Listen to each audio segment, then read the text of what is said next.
Ang bigat sa puso at mapapaisip ka sa bagong horror drama movie na to. Magsisimula ito isang gabi sa isang batang si Owen na nanonood ng TV at dito nga siya may makikitang isang komersyal. Yung komersyal na to ay tungkol sa isang TV show na magiging favorite niya at ito nga yung Pink Opaque na tungkol sa dalawang taong nakikipaglaban sa iba't ibang monster. Pero mas magiging favorite niya to nang meron siyang makilalang isang babae at ito nga si Maddie na nanonood din ito at dito nga sila magiging magkaibigan. Papanoorin nila tong TV show na to at dito nga nila mapapansin na sobrang creepy and weird ng TV show na to, natatakot pero ikaka-enjoy nilang dalawa. Pero sa likod ng masasaya nilang pananood, meron silang mga parehas na pinagdadaanan sa kani-kanilang mga pamilya at itong TV show na to yung nagliligtas sa kanila.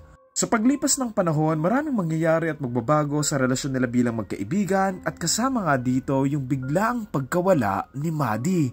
Lumipas ang ilang taon, matatanda na sila at dito na nga nag-grocery si Owen nang bigla niyang makita si Maddie. Yung masayasana nilang reunion ay magbabago nang malaman ni Owen kung bakit nga ba nawala si Maddie na konektado pala doon sa TV show na pinapanood nila. Title ng movie, I Saw the TV Glow. Ito yung klase ng movie na mas maganda pagkalipas ng ilang oras or araw pagkatapos mong panoorin. I loved how this film made me think of its plot na parang hanggang ngayon parang hindi ko pa nga gets everything and that's what's great about it. Like I said, horror to pero hindi to yung typical na jumpscare horror na more on psychological and psychological talaga. Una nakikiripihan ako dito pag binibreak ni Owen yung fourth wall. Siguro yung pinakita yung mukha ni Mr. Melancholy na sobrang the technical side, I love the visuals, the scoring, the sound design of the film na it complements each other and it helps doon sa may mysterious side ng film and lalo na doon sa cinematography niya na alam nila kung ano yung gusto at dapat nilang ipakita with the audience. Kaya na, let's discuss yung twist or yung layers ng film that what made it more interesting para sa akin. Nung nagbabasa ako ng Reddit, doon ko na-discover to and nung nilook back ko, oo nga no.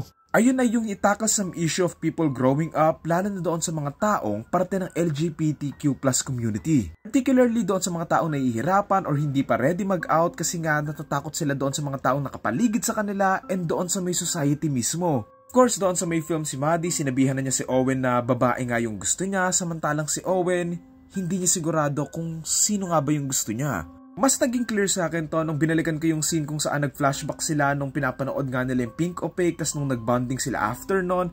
Ito yung scene na nagsusuot siya ng mga pambabae sa harapan ni Maddie and at least for me shows na ito talaga yung gusto niya na hindi niya kayang maipakita sa mundo kasi nga natatakot siya. Like parehas sila ni Maddie na takot sa mga magulang nila pero unlike si Maddie, si Owen lagi siyang sa safe and natatakot siyang mag-risk na naipakita nga din nung hindi siya sumama kay Maddie na maglayas and nung tinakil niya si Maddie doon sa may field.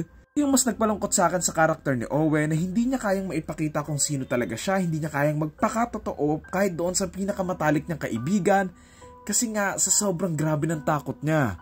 Siguro doon sa may dulo kahit nasa 40s pa lang siya, nangihina na siya kasi it's the weight of his unfulfilled self na mas bumibigat na. Tak din na sin sa akin dito yung nagsorry siya kay Maddie para doon sa isang simpleng pagkakamali tapos sinabihan siya ni Maddie na hindi naman niya kailangan mag-sorry and kinda ironic lang kasi sa may dulo, nagsorry lang siya nang nagsorry doon sa mga taong nakapaligid sa kanya na wala namang may pakialam sa kanya.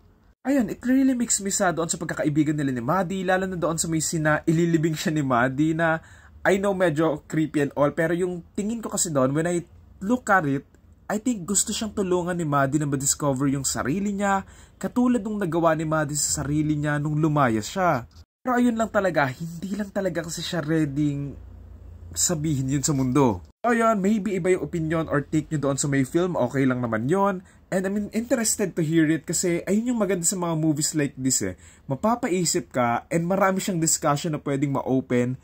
And ayun yung maganda doon. Ayun, the title, I Saw the TV Glow. And nung una ko itong napanood, siguro yung rating ko 6 out of 10. Pero nung mas pinag-isipan ko yung film and nakaisip ako ng conclusion ko with the ending, mas tumaas siya and mas gumanda for me. So, nasa 8 out of 10.